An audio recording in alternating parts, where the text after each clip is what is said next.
Yuda, Don Bell, wala na nga bang silusan sa kanila? Wala na nga ba? Ayon sa aktor na si Donnie Pangilinan, lahat naman ng babae silosa. At naiintindihan ko naman siya dahil ang ibig sabihin lang nun, love na love niya ako.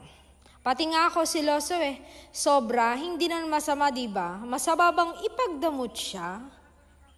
Siloso na kung siloso, pero sorry, ayaw ko lang siyang mawala sa akin.